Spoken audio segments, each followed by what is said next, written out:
Chers amis de Sampériste, bonjour et nous voilà de retour ensemble pour parler de l'édition 5 millésime 2015 du Clos de Sampéro blanc. Ce millésime, c'était, si vous vous souvenez, on en a parlé avec le rouge, un millésime qui était un véritable cadeau pour le vigneron puisque la nature a été très généreuse et nous a fait des magnifiques raisins. Donc là, sur notre millésime 2015, on retrouve aussi ça, comme pour le rouge, on a été absolument bluffé en ouvrant la bouteille. N'est-ce pas Vincent?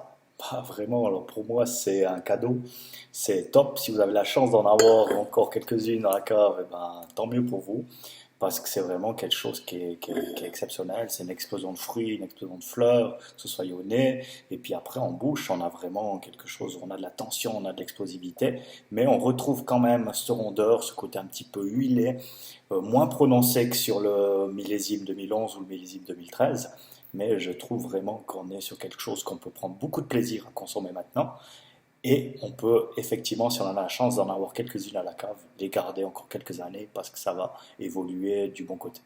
Oui, c'est vraiment un vin qui a du potentiel, dans le sens où il y avait de l'alcool, donc on a de la richesse et puis ça protège le vin et ça le tient, mais on a aussi énormément d'acidité, ce qui nous a vraiment surpris pour un millésime aussi chaud. On fait toujours très attention à nos fenêtres de vendange pour vraiment vendanger quand on a toujours une belle acidité et que ça puisse aider à nous faire une sorte de colonne vertébrale de notre vin, avoir une belle structure et le faire tenir dans le temps. Mais là, ce qui nous a surtout marqué le plus, c'était le nez, puisque c'était comme un vin en fait botrytisé, comme un liquoreux. Ça sent le coin, la pêche, la confiture d'abricot, l'écorce d'orange, un petit peu. Il y a aussi un petit côté safrané comme ça.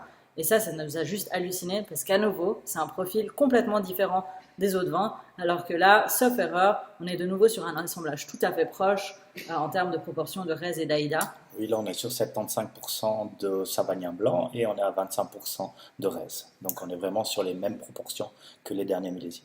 Donc voilà, ça nous montre encore une fois que la nature est magique, impressionnante et qu'elle nous fait des belles surprises et que ça vaut la peine de laisser parler le terroir et de faire un vin sur le même terroir pour voir comment chaque année il peut être différent grâce à ce que la nature nous apporte.